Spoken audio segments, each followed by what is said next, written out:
I've sold my 3.6 TD V8, so now we're just down to the one L322 in the household, which is a relief, if I'm honest.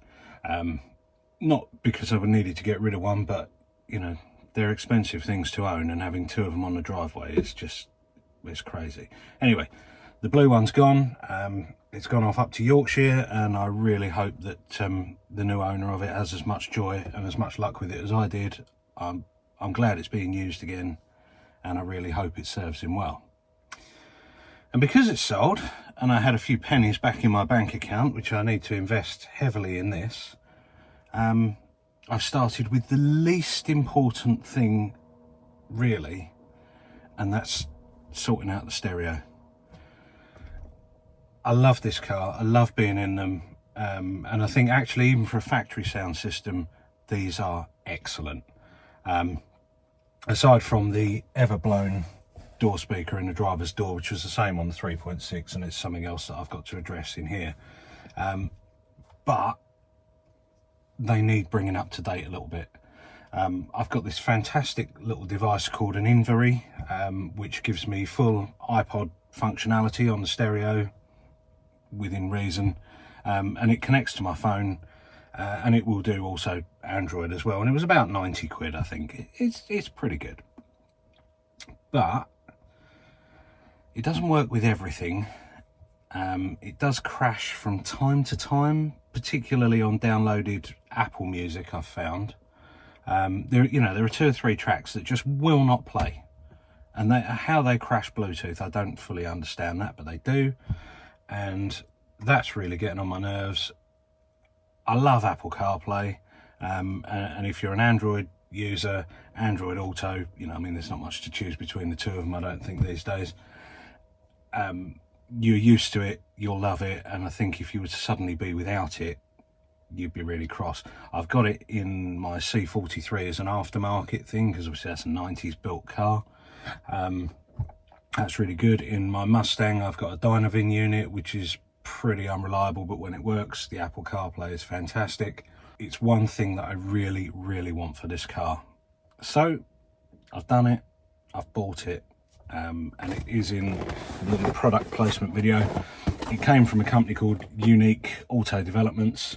It's an ID core unit, and it is a box that will ultimately go in and interface with this stereo. But what you actually need to do to fit it to the L322 is you've got to get the head unit out, open it, separate the thing, it says, and then very quickly grab this.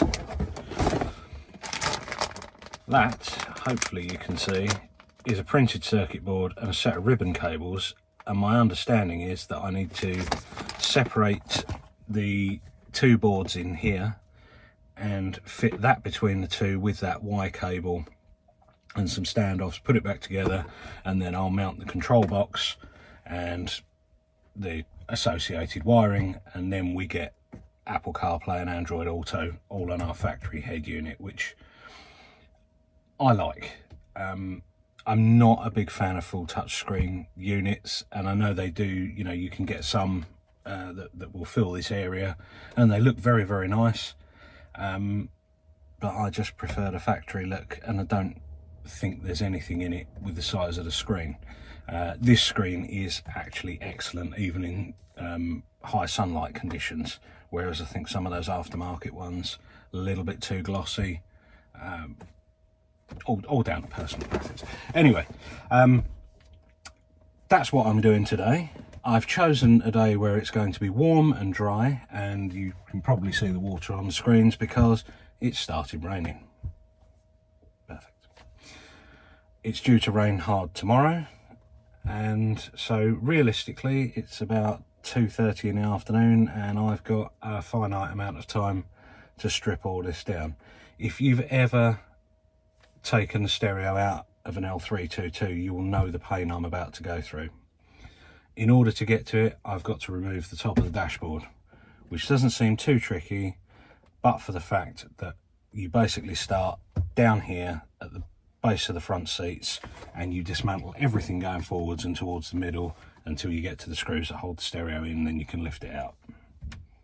Then I can dismantle it, put the bits in, and then put it all back together again. So, better get on with it, hadn't I? Enough talk, more work. I'm going to grab some tools and start stripping this thing down. Can't wait. Can't wait.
Well, it's been a little while, that's for sure. I actually installed CarPlay in September, I think it was, and today it is the 2nd of February. So it's been a hot minute. And the good news there, aside from, you know, my clear and very obvious laziness in not finishing the video and editing it, is that I've had a good amount of time to test it and see what it's like to live with. So the review is a little bit more real life and a bit more honest. So let's start with it then. What's the verdict? You spent all this money, you've put it in. What do you think? It's brilliant. It's absolutely brilliant. Really, really pleased with it. There's about 2 things I don't like. One that's a niggle, idiosyncrasy here and there, but that's it. And remember, this is a unit, like an aftermarket unit, that's gone in and integrated with the factory equipment. So there's going to be some limitations. Right? That's just going to happen. And I was fully accepting of that when I bought it. I knew there were going to be some limitations. They're just not that bad. Like, it's not nearly... I was prepared for worse. And that makes it sound like I'm not particularly thrilled with the unit. I am. It's just fantastic as far as I'm concerned. It is the single best upgrade for the L322 that you can do from a infotainment, driver convenience point of view. So yeah, absolutely over the moon. Really pleased with the ID Core unit. Unique Auto Developments, who I have no affiliation with, they're just the company that I bought it from. Sent the thing out next day. Fantastic, no issues whatsoever. Did have a couple of questions for them, which they responded to very quickly. Yeah, it's been all good. It's been a good experience. Obviously, you saw it was quite involved, putting the unit, actually integrating it into the factory unit, but it's time well spent. It's definitely time well spent. Anyway, enough about that. You want to see it? Let's show you. We'll attempt to start the car. Right, so car started immediately with one of its little idiosyncrasies, and this is a Land Rover derived issue, if you like. It's not with the ID Core, according to Unique Auto Developments. Sometimes it doesn't start on the CarPlay screen and you have to manually switch it. It's not difficult, but it is a little bit annoying. So when you actually install the unit and you want to switch to CarPlay, you have to be in your portable audio settings here, auxiliary. Once you've done that, press and hold the phone hang up button for a couple of seconds, long press, and it switches to CarPlay. Now, sometimes it starts on CarPlay, sometimes it starts on the Land Rover screen. Okay, so I have to long press the hang up button, and if I want to go back to the menu, same thing, long press, there you go.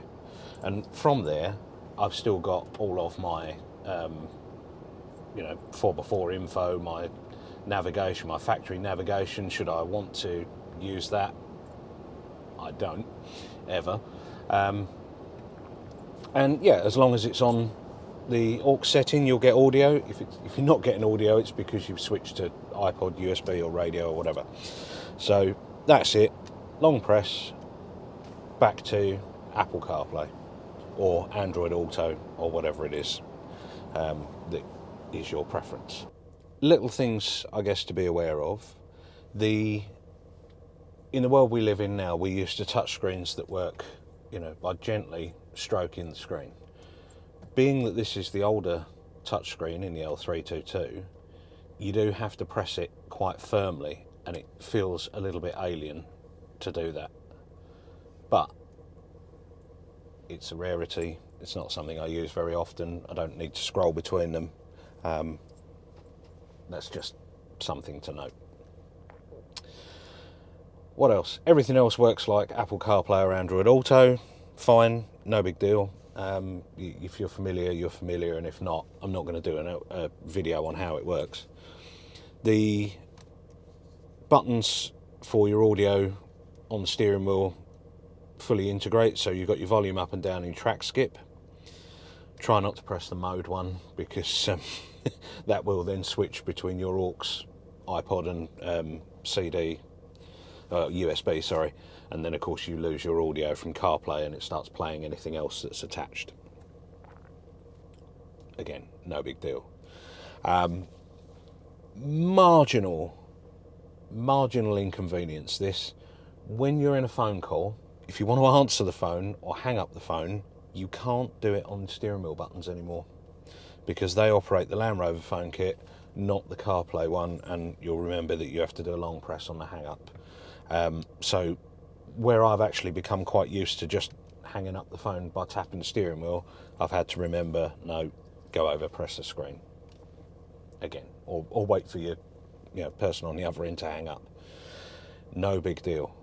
Other than that, it is just superb. I've just got no complaints whatsoever, really. So that's it. I have also, while I was doing this, I've done a little upgrade. I did mention slightly earlier on in the video that we had a blown door speaker, which is it's quite a common thing with the L322. So I bought some Audison Prima components for the front, and you need 2 ohm ones if you're going to run them on the factory amp, which I have done. So they were a bit pricey, a couple of £100 just over, I think, for the 2 woofers and tweeters. They fit in the factory holes. That's all in and done. The sound quality on them is phenomenal. The only downside is that the front fill is now so good, it's lacking a bit in the back, and I'm thinking that I probably need to put them in the rear doors and the D pillars. It's going to be expensive, isn't it?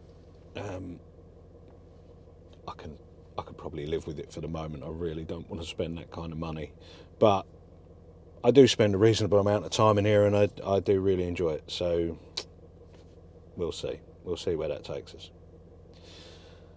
So yeah, on that, hopefully the video is focused enough, and I can play you a bit of audio, because this is the track that I used for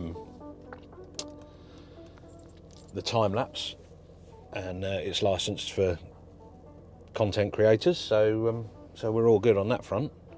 And yeah, look, check it out. Steering wheel controls,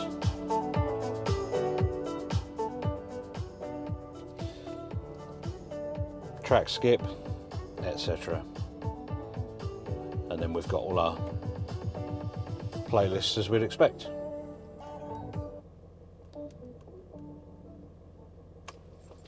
And that's it. It's now got CarPlay in it. I mean, still haven't done loads of the other things that I'm supposed to be doing with this car, like sorting out the bodywork and getting the wheels refurbished and that sort of thing. But I have actually, you know, made it a bit nicer inside over the winter months while I've been stuck inside it more than outside it. And yeah, that's really where we are. So a big thank you to Unique Auto Developments, or you know, whoever you decide to buy it from. If you're thinking about taking on this challenge, definitely worth it. Not for the faint of heart, granted, but I do believe the reward is there. So there we are. I would wholeheartedly recommend this product. I'm really pleased with it. I've used it for about 5 months now. It's been great, and I will be horrified at the thought of being without it now. Hope you enjoyed it. Short video, but there we are. Thanks for watching. I'll see you in the next one.